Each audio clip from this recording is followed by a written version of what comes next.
वो हमसे खफा है, हम उनसे खफा है, मगर बात करने को जी चाहता है। क्या बात है, आज कुछ लोग बड़े चुप चुप हैं। जब तक मिट्टू तुम बकबक नहीं करते ना, मेरा पेट ही नहीं भरता। क्या हुआ, इतने उदास क्यों हो? साहब जी, आपसे बात करने का क्या फायदा? मैं जब भी आपसे बात करता हूँ आप मुझे झूठा बोल के चुप करवा देते हो। वरना साहब जी, मेरे पास गॉसिप का पिटारा है, पिटारा। अच्छा जी मिट्टू, ऐसी बातें तो आज क्या नहीं गॉसिप है। साहब जी, वैसे आप मानो या ना मानो, आपको मेरी गॉसिप सुनने मजा तो बहुत आता है। मिट्टू, मैं तो बस आपका दिल रखने के लिए आपकी बात सुन लेता हूँ। अगर मैं आपकी बातें नहीं सुनूंगा तो कौन सुनेगा? साहब जी, आप मान क्यों नहीं लेते कि मेरी गॉसिप में आपका दिल बहुत लगता है?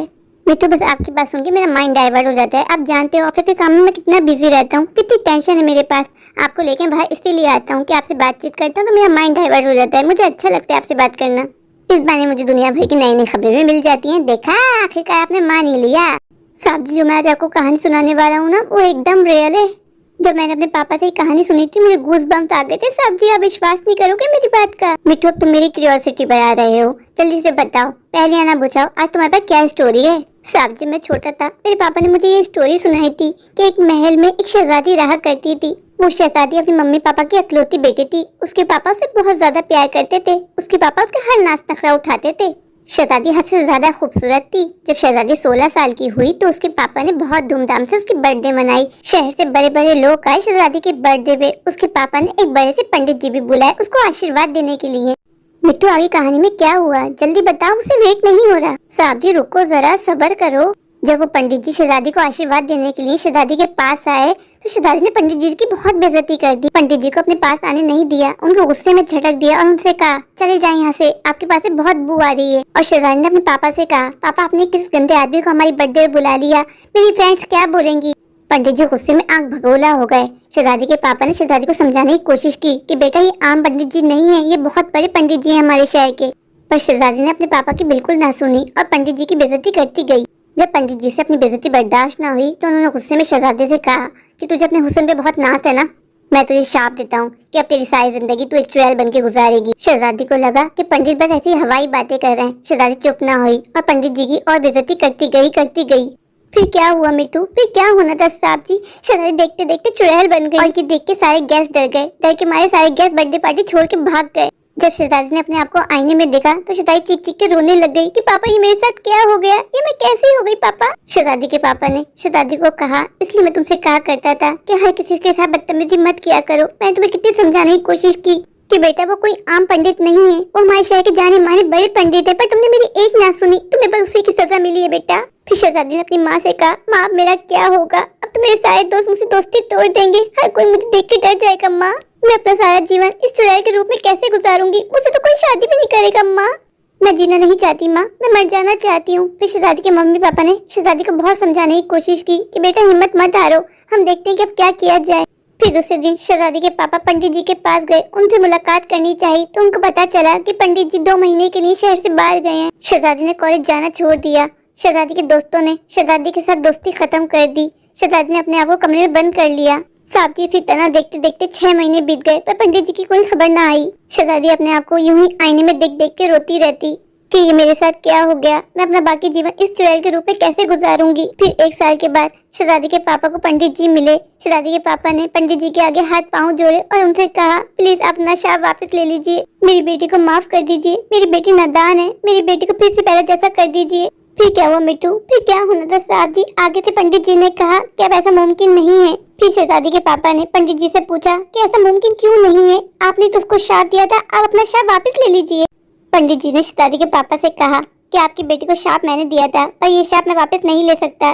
जब तक आपकी बेटी से कोई शहजादा शादी न कर ले इसी चुड़ैल के रूप में, तब तक आपकी बेटी अपने रूप में वापस नहीं आ सकती। पंडित जी की ये बात सुन के शहजादी के पापा और ज्यादा स्ट्रेस में चले गए कि मेरी बेटी तो इस वक्त चुड़ैल के रूप में है, इस वक्त कौन शहजादा मेरी बेटी से शादी करेगा? इसका तो यही मतलब हुआ ना कि मेरी बेटी को अपनी सारी जिंदगी इसी चुड़ैल के रूप में गुजारनी होगी। पर शहजादी के पापा ने हिम्मत न हारी, उन्होंने शहजादी के लिए रिश्ते देखने शुरू किए। एक से बढ़कर एक अच्छे रिश्ते शहजादी के लिए आए। बात पक्की हो जाती। लेकिन जब वो शहजादी को देखने की बात करते, शहजादी को देख के हर कोई भाग जाता। कई महीनों तक शहजादी को देखने का सिलसिला चलता गया। शहजादी के पापा के कुछ समझ में नहीं आ रहा था कि वो किस तरह अपनी बेटी की शादी करवाएं। शहजादी के पापा ने सब कोशिशें की, पर शहजादी के पापा की हर कोशिश बेकार पड़ गई। शहजादी के पापा ने लड़कों के आगे ऑफर रखनी शुरू की कि जो भी लड़का मेरी बेटी से शादी करेगा, मैं उसके नाम महल कर दूंगा, उसको गाड़ी दूंगा, बंगला दूंगा, पैसे तो निला दूंगा।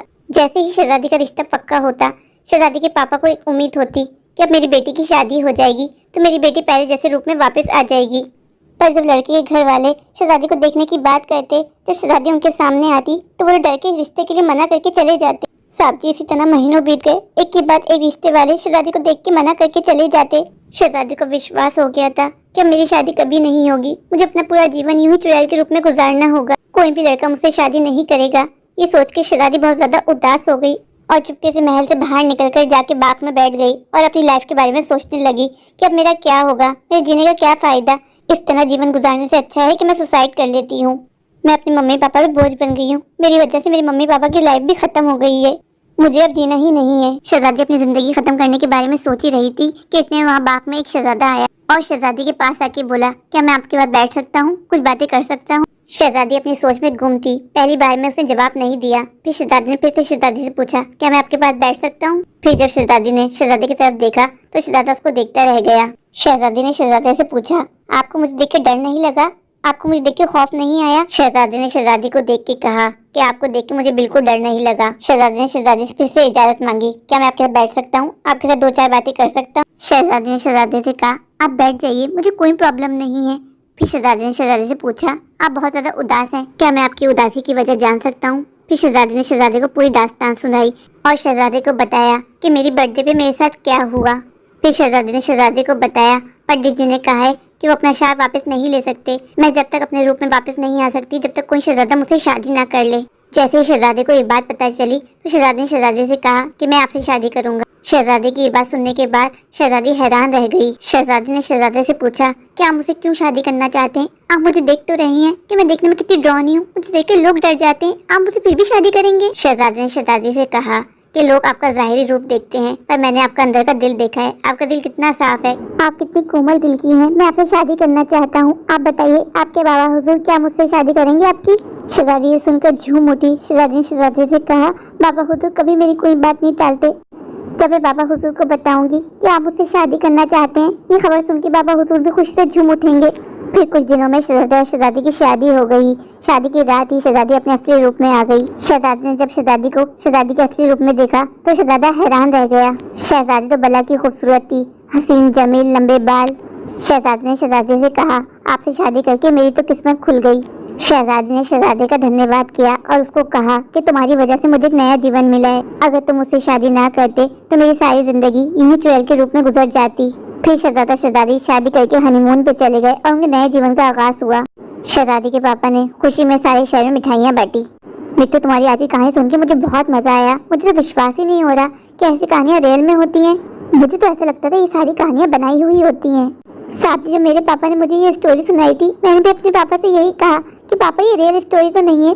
साहब जी, मेरे पापा ने मुझसे कहा, बेटा ये रियल स्टोरी है, ये मुगलई दौर की सच्ची कहानी है। मिट्टू, तुम्हारी कहानी सुन के मुझे भी गूज बम्स उठे। मिट्टू, आपने इस कहानी से क्या सबक सीखा। साहब जी, मैंने इस कहानी से यही सबक सीखा कि कभी भी किसी का दिल नहीं दुखाना चाहिए, कभी ये नहीं देखना चाहिए कौन अमीर है कौन गरीब है, हर इंसान को इज्जत देनी चाहिए, कभी किसी को अपने से कमतर नहीं समझना चाहिए।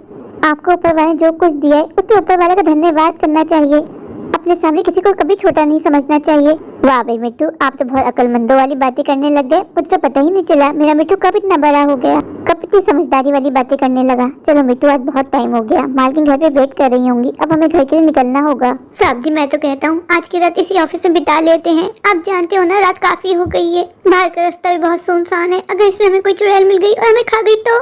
मिट्टू, मैं तो ये नहीं जानता था कि आप इतने फट्टू हो, इतना कौन डरता है भला, मैं हूँ ना आपके साथ, कुछ नहीं होगा। देख लो साहब जी, एक बार सोच लो, मैं कहता हूँ कहीं हमें पछताना न पड़ जाए। मेरे प्यारे प्यारे व्यूवर्स, अगर आपको मेरी आज की ये स्टोरी अच्छी लगे तो प्लीज मेरे चैनल को लाइक कीजिए, अपने दोस्तों के साथ शेयर कीजिए और हाँ, मेरे चैनल को सब्सक्राइब करना बिल्कुल मत भूलिए। अगर आप लोग मेरे चैनल पे नए हैं और अभी तक सब्सक्राइब नहीं किया तो इंतजार किस बात का, अभी जाइए, दौड़ के जाइए, भाग कर जाइए, जाके मेरे चैनल को सब्सक्राइब कर दीजिए, मुझे ढेर सारा प्यार दीजिए, मुझे सपोर्ट कीजिए। Thank you.